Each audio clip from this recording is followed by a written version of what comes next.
pour cette nouvelle année avec une série de vidéos qui s'appellera en fait Mental Health, donc basée sur les problèmes de santé mentaux. Cette première, je sais pas combien d'épisodes il y aura exactement. Cette première vidéo du coup sera basée sur les troubles alimentaires. Donc c'est pas une vidéo, c'est une vidéo pas facile à tourner. J'ai mis longtemps à me décider de la faire. J'ai commencé cette nouvelle année en faisant cette vidéo car je peux officiellement me dire qu'au bout de 10 ans de galère, je peux officiellement dire que mes troubles alimentaires sont quasiment voire totalement guéris, que je n'en souffre plus au quotidien. Et du coup, pour clore ce chapitre, j'ai décidé d'en faire une vidéo. C'est pour moi un moyen en fait de mettre tout ça derrière moi. Et si ça peut aider des personnes en fait à travers cette vidéo, ceux qui en souffrent toujours, pour trouver des réponses ou pour tout simplement trouver la force de se battre au quotidien, je veux leur prouver en fait que c'est capable, qu'on est tous capables de guérir, même si en ce moment même vous vous dites que c'est perdu d'avance, que vous en souffrirez toute votre vie et qu'il n'y a pas de lumière au bout du tunnel. Je veux vous prouver que c'est faux. Parce que j'ai aussi été dans ce cas-là. J'ai aussi été du coup dans ce cas-là. Comme d'habitude, je fais un petit disclaimer obligatoire. Je ne suis pas médecin, je ne suis pas psy. C'est uniquement donc mon ressenti, mon histoire et comment je me suis en sortie. Je ne dis pas que vous ne devez pas voir de médecin ou quoi que ce soit. Donc sans plus attendre, on passe à la vidéo.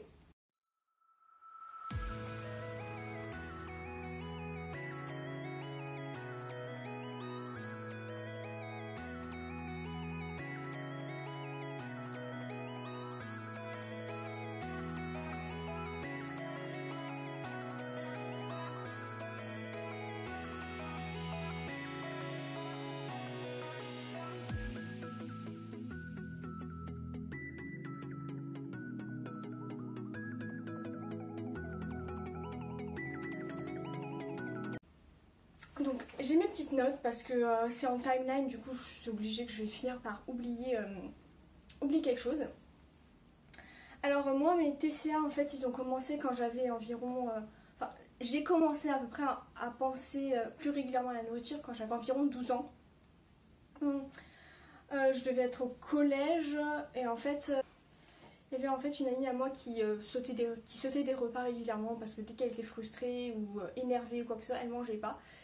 Et étrangement en fait il y a une pensée stupide qui m'est passée. Je fais mais en fait je l'enviais de ne pas avoir faim tout simplement. Mais après sans plus hein, ça m'est passé vite fait à l'esprit. Après c'est parti, j'ai continué de faire ma vie.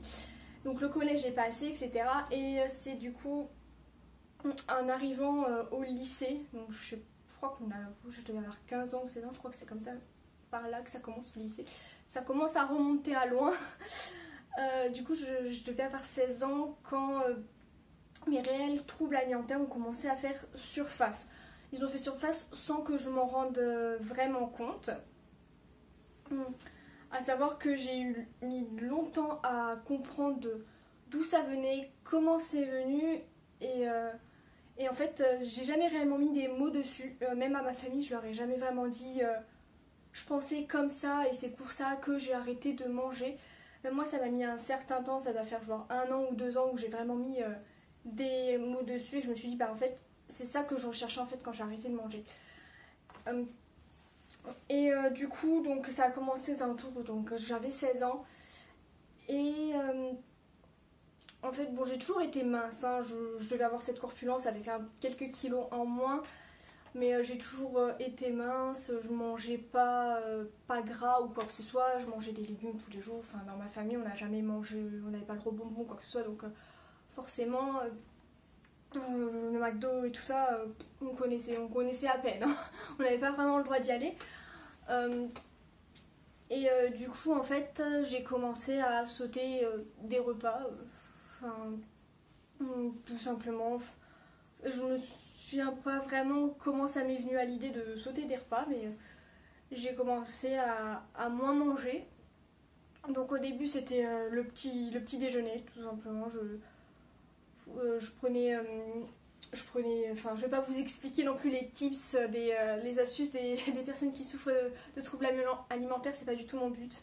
Donc je ne le dirai pas pour éviter qu'il y ait des gens qui reproduisent ça chez eux.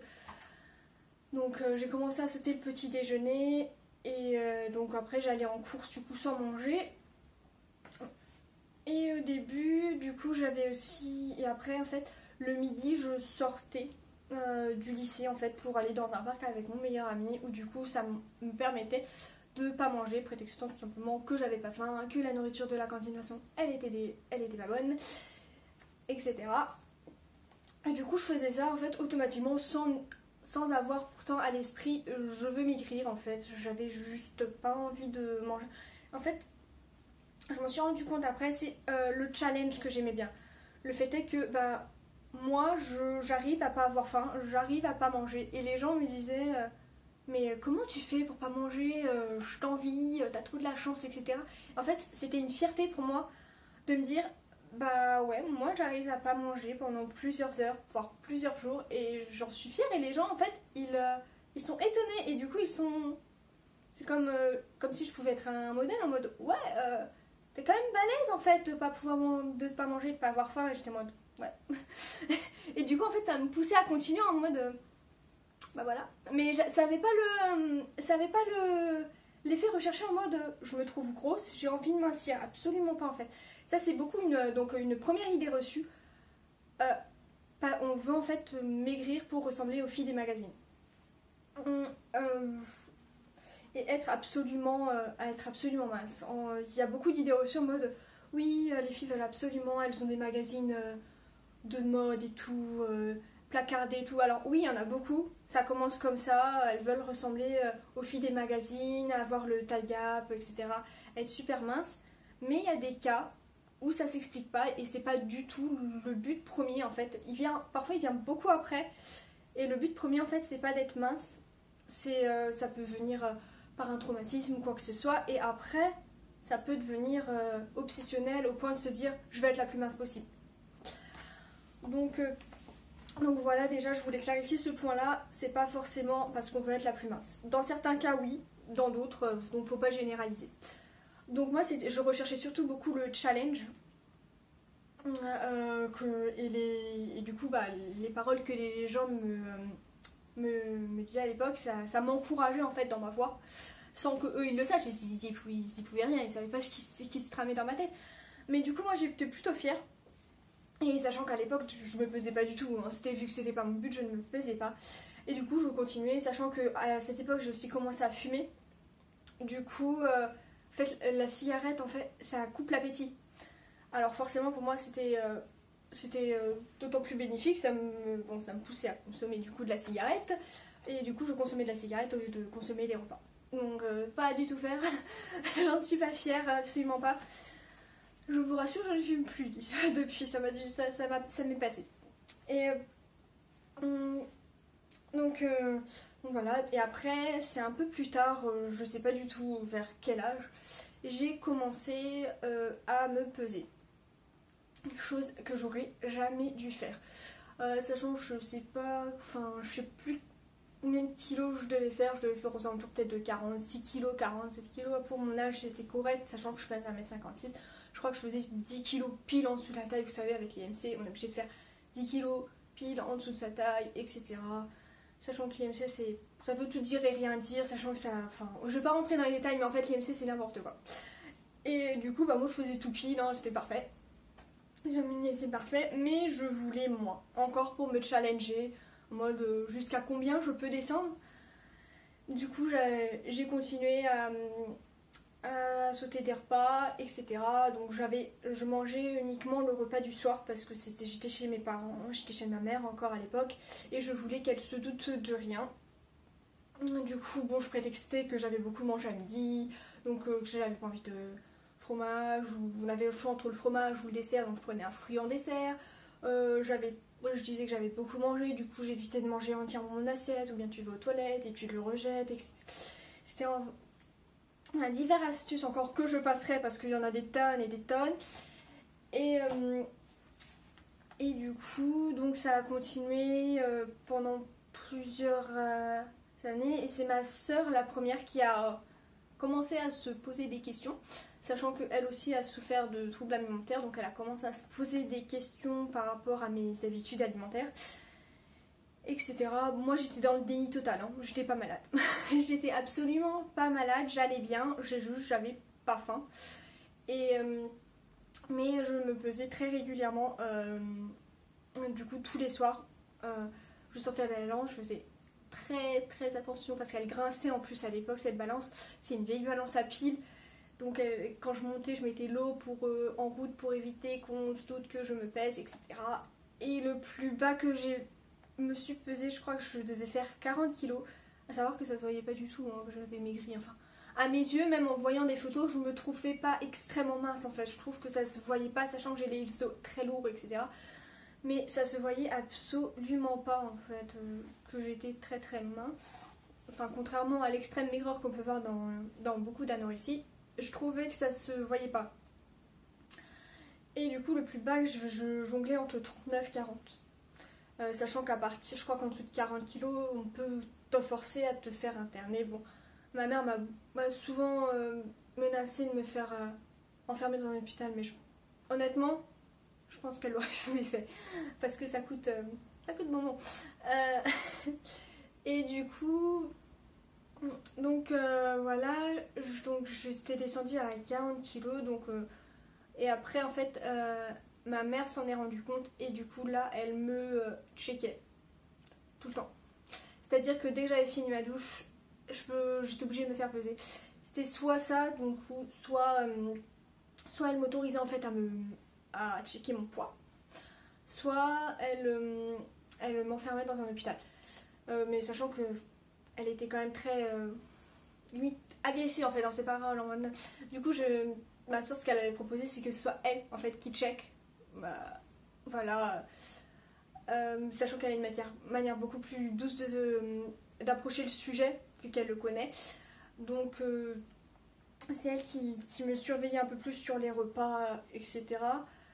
Bon, ça m'a pas empêché de continuer. Genre, en fait, je trouvais pareil des astuces pour boire beaucoup d'eau avant la pesée, etc. pour peser plus lourd. Avec le recul, je me dis que, en fait, comment j'ai fait pour pas me rendre compte que j'étais malade. Enfin, quand tu vas te doucher et que tu remplis des bouteilles, que tu caches ta bouteille d'eau en plastique dans ton placard, que tu la remplis et que tu t'enfiles, que tu la remplis avec l'eau de la baignoire et que tu t'enfiles 3 bouteilles et que tu la recaches après juste pour te peser, j'aurais dû me rendre compte que j'étais malade. Mais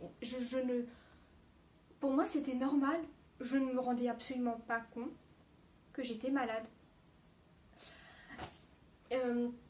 Je m'en suis rendu compte beaucoup plus tard.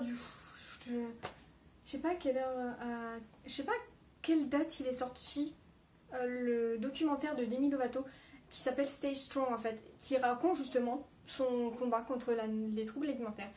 Et c'est en le regardant avec ma soeur que je me suis rendu compte que ouais. Oui, en fait, je pense que je souffre de troubles du comportement alimentaire. Ça n'a pas été évident de me l'avouer, que je souffrais, parce que pour moi, j'étais pas mince. Donc je ne souffrais pas de troubles des comportements alimentaires. Je n'ai jamais fini à l'hôpital. Je n'ai jamais eu de problème de santé. Je perds toujours mes cheveux parce que j'ai des cheveux sensibles, mais sans plus, j'ai pas perdu mes dents ou quoi que ce soit. Enfin, mais c'était pour moi en mode ok. Même si je pense que ce qui m'a surpris le plus, c'est d'apprendre en même temps que ma soeur a souffert de troubles du comportement alimentaire, parce que je m'en étais non plus jamais rendu compte. Comme quoi, on est des experts dans le mensonge quand on tombe dans ce genre de maladie. Et que c'est pas évident pour la famille non plus. C'est pas évident non plus pour la famille de vivre avec des personnes en fait qui en souffrent parce qu'ils sont complètement limités, ils savent pas, faut pas être agressif, mais en même temps faut être doux, mais en même temps faut que la personne comprenne. Et en même temps, il y a tellement... Enfin, chaque personne est différente, du coup, il faut s'adapter. Du coup, c'est vraiment pas évident. Je dis vraiment beaucoup, du coup, dans cette vidéo. Et ça je l'ai pas dit aussi, mais ce que je recherchais aussi beaucoup dans le fait de pas manger ou quoi que ce soit, c'est que j'aimais bien en fait le fait que ma famille s'inquiète pour moi. En fait je me sentais, et ça aussi j'ai mis du temps à me l'admettre à moi-même, j'aime me sentir aimée, me sentir soutenue surtout par ma famille, et du coup j'aime quand ils sont inquiets. Oui, c'est complètement c'est complètement égoïste de ma part, mais du coup le fait qu'ils soient inquiets, je me dis bah en fait ils m'aiment bien, ils m'aiment. Et moi, du coup, j'aimais bien ce sentiment en fait d'être aimé. Alors qu'en fait, il y a plein d'autres façons de se sentir aimé par sa famille, enfin les sorties, etc. Et trouver ça dans la maladie, je trouve ça, en gros, c'était un peu le seul recours, entre guillemets, pour pouvoir faire sentir aimé, oula, aimé par ma famille. Donc voilà, et du coup on va en arriver aux conséquences de ces débuts de troubles alimentaires qui ont duré, alors je compte, ouais, environ 3 ans, donc jusqu'à mes 19 ans, peut-être même avant, parce que je crois que j'ai commencé quand j'étais déjà chez ma mère. Ça s'appelle la boulimie. Pour moi c'est une conséquence de l'anorexie, même si tout le monde ne tombe pas dans la boulimie quand il devient anorexique. Mais à force en fait d'être dans la restriction constante, ton corps à un moment donné il se dit stop, j'ai faim, nourris-moi. Et du coup vient les crises de boulimie où tu te jettes sur des paquets entiers de gâteaux, tu manges tout ce qui te passe juste pour combler cette faim. Ce qui pour moi est encore plus horrible que l'anorexie, parce que tu te sens hyper mal après une crise de boulimie. Je n'ai jamais rien senti de tel après une crise de boulimie. T'as juste envie d'en finir. Je me souviens très bien de ma première crise de boulimie. J'étais chez ma mère. J'étais du coup toute seule. Et il y avait des glaces, je sais plus c'était quoi. Vous savez, les cônes, je crois que c'était des extrêmes.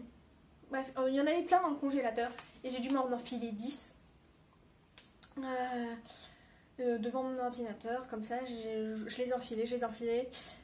Et je me suis sentie très mal. Je me suis dit, mais des années à me priver pour ça, pour me goinfrer en fait, et réunir tous mes efforts que j'ai fournis pendant 3 ans. Et du coup, je suis partie dans la salle de bain. Et là, j'ai fait la pire erreur de ma vie, je pense. J'ai commencé à essayer de me faire vomir. Je n'ai pas réussi. Ça voulait pas sortir, j'avais même regardé des tutos sur internet, comment se faire vomir, etc. À ne pas faire encore une fois. Et du coup je n'ai pas réussi, enfin un petit peu, mais c'était... je me suis dit ok, plus jamais, je vais juste faire hyper attention de ne pas craquer. Donc ça c'était chez ma mère, et après depuis ce jour-là je n'en ai jamais refait. Il me semble... c'est très flou cette période-là, mais je crois que j'en ai jamais refait. Chez ma mère, et après en fait j'ai déménagé du coup avec ma soeur, et c'est pas les mieux, je dirais même que ça a empiré. Je faisais des crises environ, ça pouvait aller monter jusqu'à 5-6 crises par jour, sachant que ma soeur et moi on travaille toutes les deux sur Paris, du coup forcément avec le temps de trajet, etc., j'étais souvent seule, et forcément c'est quand on est seul en fait qu'on commence à faire, qu'on fait des crises de boulimie. On fait jamais de crise de boulimie devant les gens, hein. Franchement, même quand ils sont, on fait pas de crise de boulimie devant les gens, même quand ils sont dans la même pièce, parfois c'est dur. Alors je dis pas certaines personnes ça vient tellement par pulsion que même qu'il y ait des gens ou qu'il y ait pas de gens, en fait ils en font, parce que en fait les crises de boulimie ça te prend. C'est comme un toxico en fait qui a besoin de sa dose. C'est quelque chose que plus tu vas garder pour toi, plus tu vas dire je vais pas en faire, que ça va être le jour où tu en feras une, ce sera pire. En général on conseille aux gens qui souffrent de boulimie de pas, justement on leur conseille de pas garder ça pour eux, de pas dire je vais pas en faire. T'en fais une, tu l'acceptes. C'est difficile à faire, hein. Même moi je crois que je n'ai jamais fait ça, mais en général c'est tu en fais une, tu l'acceptes, tu passes à autre chose. Parce que si tu dis non, j'en fais pas une, faut que je sorte, je vais marcher, je vais me changer les idées, etc. C'est juste fuir le problème, parce que ça va toujours être dans ta tête, et le jour où t'en feras une, ce sera 10 fois pire, parce que tout ce que t'as pas... Toutes ces journées où tu t'es dit je vais pas en faire une, même si j'en ai envie, je vais pas en faire une, bah ça va te reprendre 10 fois 1000 dans la figure, et ça risque de faire très très mal. Donc moi j'en faisais, sachant qu'à l'époque j'étais végétarienne mais j'étais pas végane, du coup c'est vrai que le fait d'être végane ça m'a permis de moins en faire, parce qu'il y a beaucoup de... Tu peux pas filer à l'épicerie et dire je vais prendre ça, parce qu'il y a plein de trucs que tu peux pas, que là j'avais une épicerie juste en bas de chez moi, alors les Kinder Bueno, les Kinder Surprise, etc., les pizzas, tout y passait.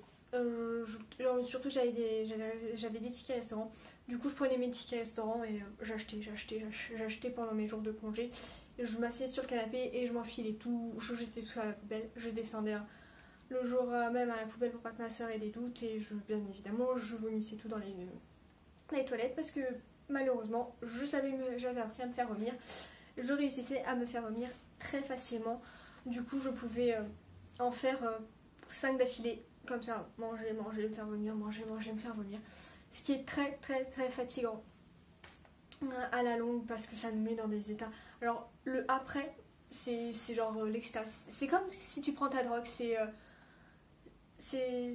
en fait c'est en gros tu manges, c'est ta drogue, tu te fais vomir, c'est l'effet de la drogue, c'est assez en fait il faut le vivre pour le comprendre, et je ne vous souhaite absolument pas de vivre ça, parce que c'est aussi comme les retombées de la drogue, c'est très très violent.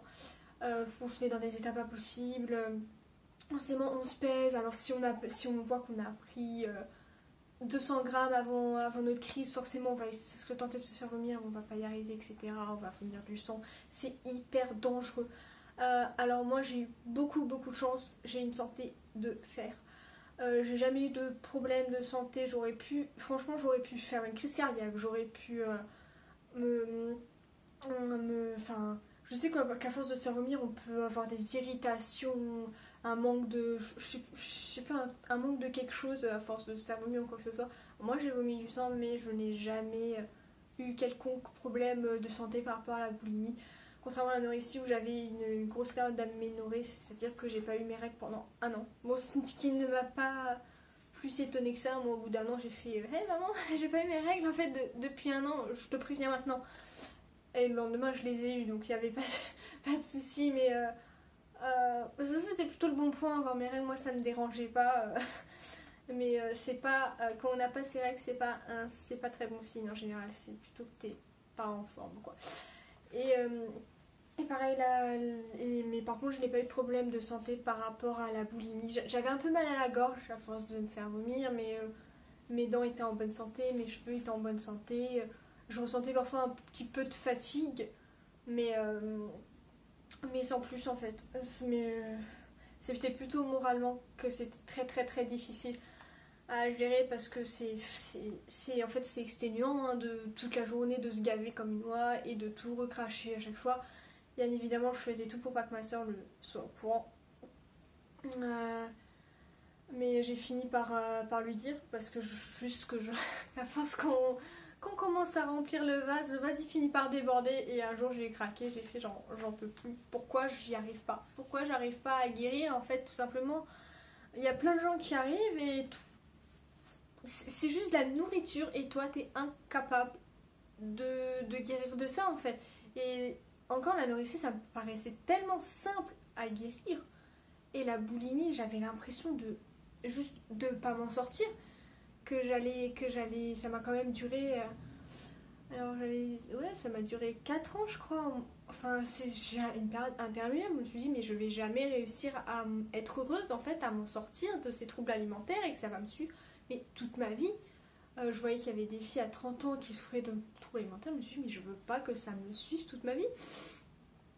J'avais discuté, bien évidemment j'ai continué à en faire, le premier n'était pas résolu. Vraiment tout ce qui est boulimie, pour moi tout ce qui est trouble alimentaire, ça s'en vient avec trouble du sommeil, donc forcément tu peux faire des insomnies, etc. Parce que tu réfléchis trop, tu réfléchis à ton repas, à ce que tu as fait, pourquoi tu as trop mangé, pourquoi tu as trop ceci, etc.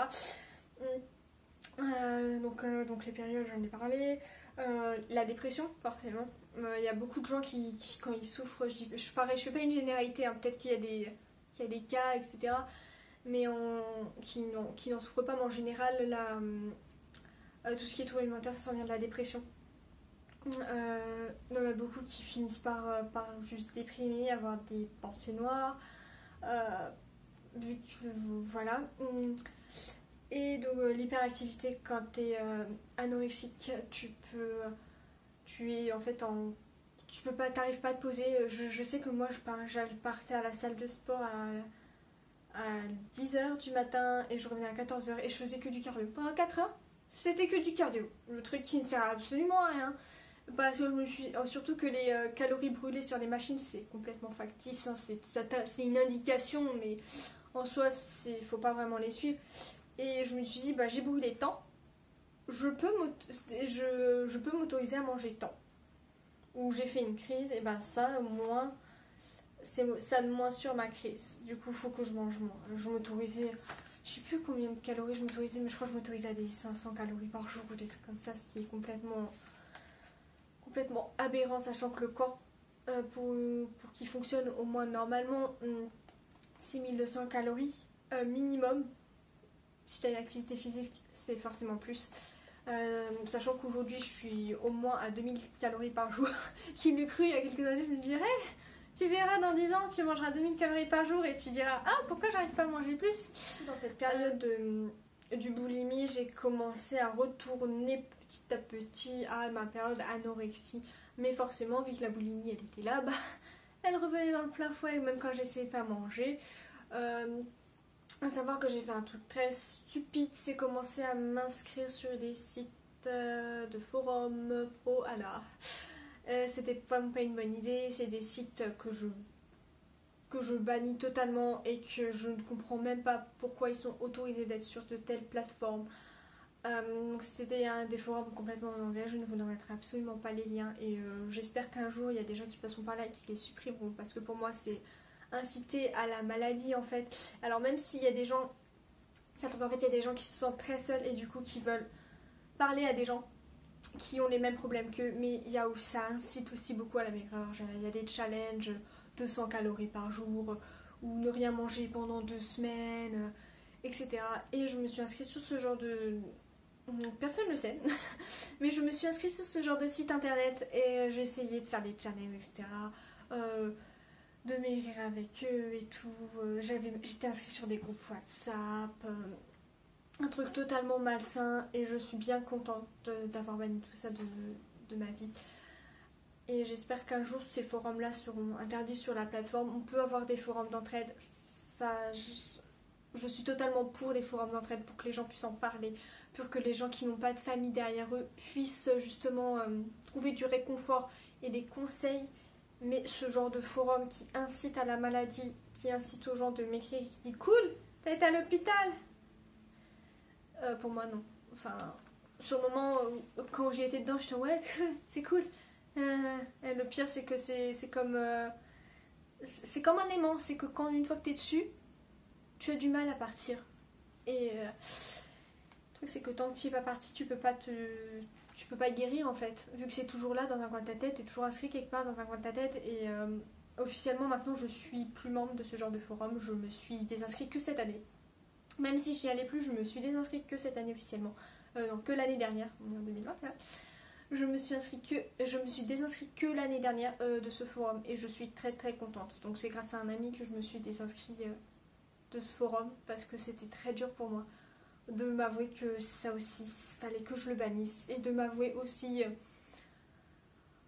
que je peux guérir, je peux m'autoriser enfin le bonheur et je ne suis plus malade, même si c'est tout, enfin, les troubles alimentaires ça te suivra toute ta vie. Forcément on peut avoir des rechutes, on peut se dire ouais on peut un jour, le matin parfois où tu te trouves pas en shape, tu te trouves grosse ou quoi que ce soit, un petit bourrelet par-ci, un petit bourrelet par-là et quand ça t'est tombé dessus un jour, il y aura toujours cette petite voix qui te dit dans ta tête hey, ça serait bien que tu perds 1 kilo, Hey, t'as pas envie de manger ça aussi? Hey, si tu sais pas que ça... non. Mais aujourd'hui, je peux m'avouer, je peux dire que j'ai vaincu les troubles alimentaires. Et comment je m'en suis sortie, du coup, ce sera le dernier point que j'aborderai de cette vidéo. C'est que moi, je m'en suis sortie sans aide médicale, sans être jamais allée à l'hôpital, sans aide d'un psy ou quoi que ce soit, sans médicaments non plus. Je m'en suis juste sortie toute seule avec beaucoup de soutien, ma famille, donc ma soeur surtout. Quand je dis ma famille, en fait, je parle de ma soeur. Et beaucoup de volonté, même si au début la volonté n'y était pas. Ça m'a pris, je l'ai noté, ça m'a pris exactement 12 ans pour vaincre la maladie. Je dis pas qu'il faut pas de médecin ou quoi que ce soit. Alors là, si vous en avez besoin, prenez-en. Mais je dis juste que tout le monde n'a pas les moyens de se payer un psy, tout le monde n'a pas les moyens d'aller à l'hôpital, ou tout le monde n'a pas une famille qui comprendra et qui dit bah je vais t'emmener dans un centre spécialisé, sachant que les centres spécialisés en France ils sont pas top en fait. En fait, à savoir que les centres spécialisés dans les troubles alimentaires, leur seul but, c'est de te faire prendre du poids. Ils guérissent pas ce que tu as à l'intérieur. Leur seul but, c'est tu dois prendre du poids. C'est tout. Et du coup, tout le monde n'a pas les moyens non plus de se payer ce genre de centre. Et du coup, bah, la guérison n'est pas facile, mais elle est possible. Et ça prend du temps. Ça peut prendre même plus de temps quand tu n'as pas un suivi médical. Mais c'est pas impossible. Voilà, moi je l'ai fait.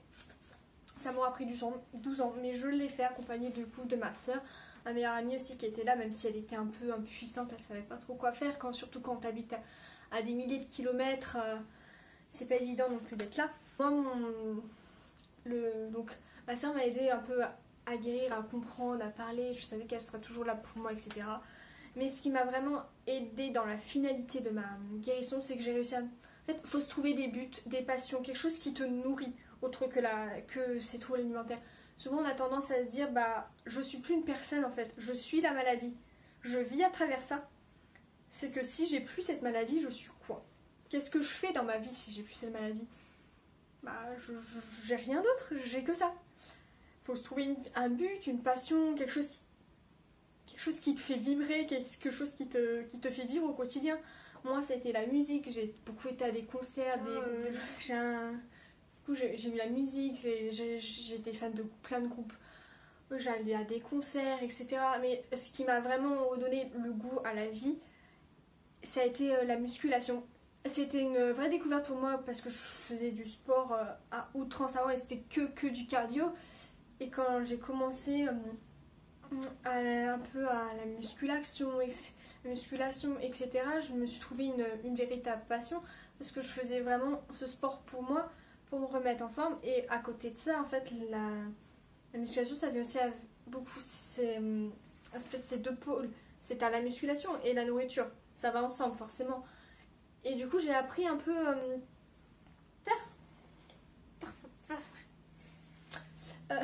j'ai appris un peu à connaître la nourriture, pas comme un ennemi, mais plutôt comme un carburant. J'ai besoin de ça si je veux évoluer dans la musculation. Alors au début, je faisais juste de la musculation pour une petite remise en forme, et après, c'est vraiment devenu une véritable passion où j'avais vraiment un but. C'est de prendre du muscle. Alors ce but-là, il est vraiment venu il y a peut-être un an de cela.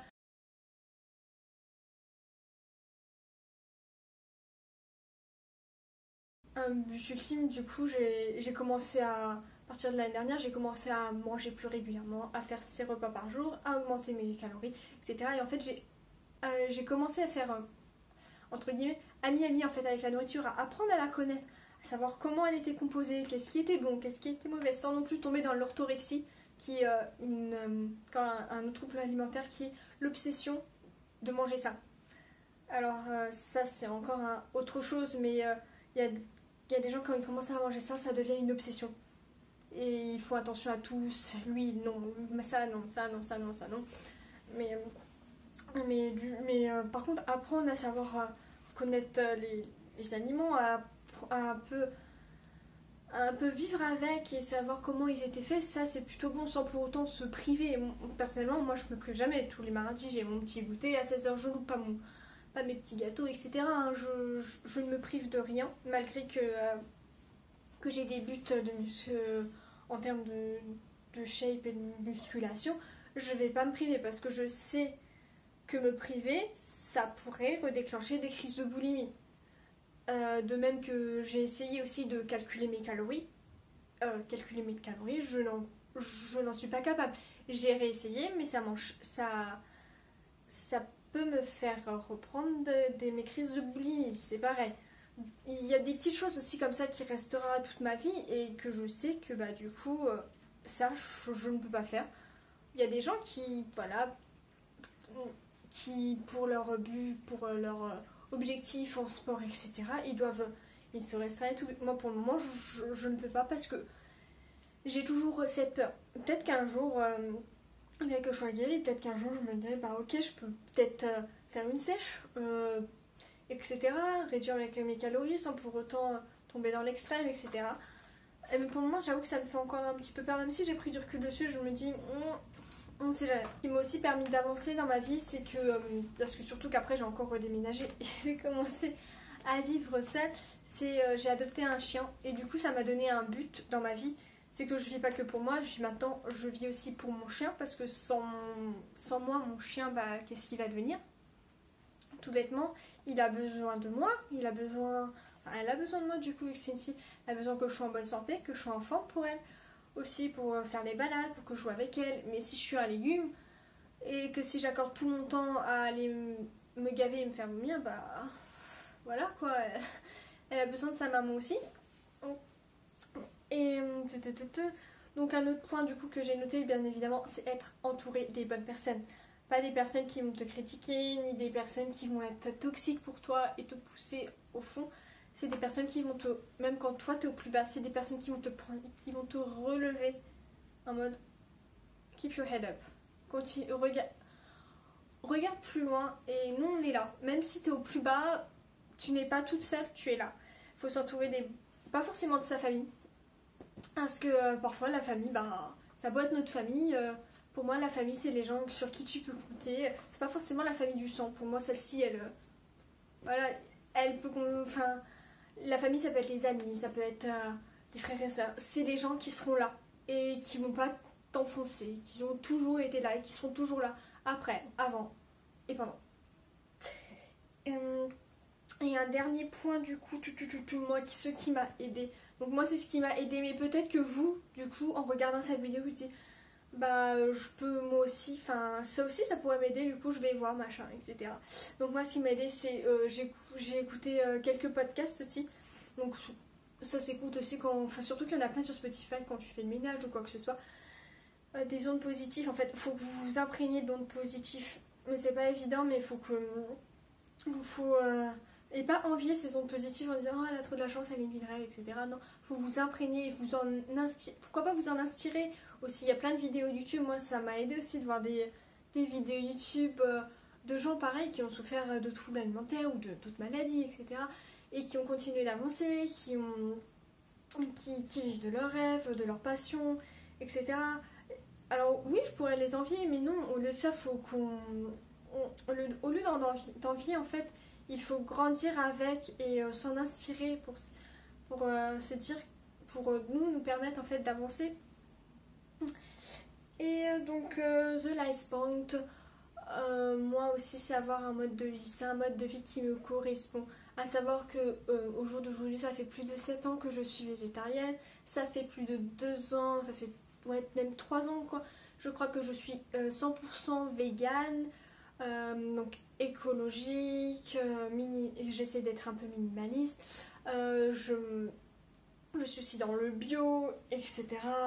Donc dans le naturel au maximum. Et ce mode de vie est un mode de vie qui me correspond à 200% et qui me rend heureuse. Et ça c'est le plus important.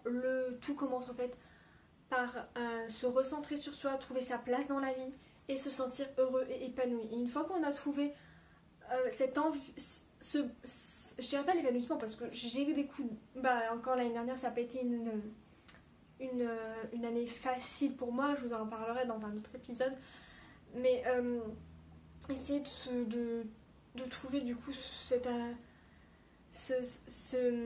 du coup cet épanouissement. Redécorer votre appartement, redécorer votre chambre si vous en avez envie, avec des couleurs claires, des couleurs qui vous mettent en joie. Faites du tri. Moi je sais que faire du rangement, faire du tri, jeter plein de trucs, moi ça me met un petit coup de boost. Enfin voilà, pareil, préparer des repas. Moi préparer des repas ça m'a permis à me réconcilier avec la nourriture, faire des jolies assiettes, tout simplement avec de la couleur, pourquoi pas avec un truc tout bête qu'on fait aux enfants pour qu'ils mangent leurs légumes, faire des bonhommes, les poster sur Instagram ou quoi que ce soit. C'est comme ça, en fait ça donne un petit coup de la vie dans vos assiettes et ça vous donne du coup envie de manger, etc. Enfin plein de petits tips comme ça, des choses tout simples qui vous donnent, qui vous rend heureux, même si vous habitez seul. Adopter un animal à l'Espagne, il y en a plein qui demandent à être adoptés, etc. Donc je vais m'arrêter là parce que je pense que la vidéo va déjà être assez longue comme ça. J'espère que cette vidéo vous aura aidé. Moi mon but premier c'était vraiment donc de fermer pour de bon ce chapitre. Et ça faisait déjà des années que je voulais faire cette vidéo et aujourd'hui je peux officiellement clore du coup ce chapitre. Et si ça a pu en aider même deux, même une personne, pour moi c'est que j'ai fait ma part du boulot et que je suis déjà très heureuse de vous avoir aidé. Et merci de m'avoir écouté aussi, parce que pour moi parler, déjà parler face à une caméra c'est pas évident, et parler de ce sujet là c'est pas non plus évident, mais aujourd'hui j'en parle en étant heureuse parce que je suis du coup heureuse d'avoir pu mettre enfin un terme à ce calvaire. Et je vous souhaite du coup une très belle journée, une belle soirée. Et je vous dis à la prochaine. Bye.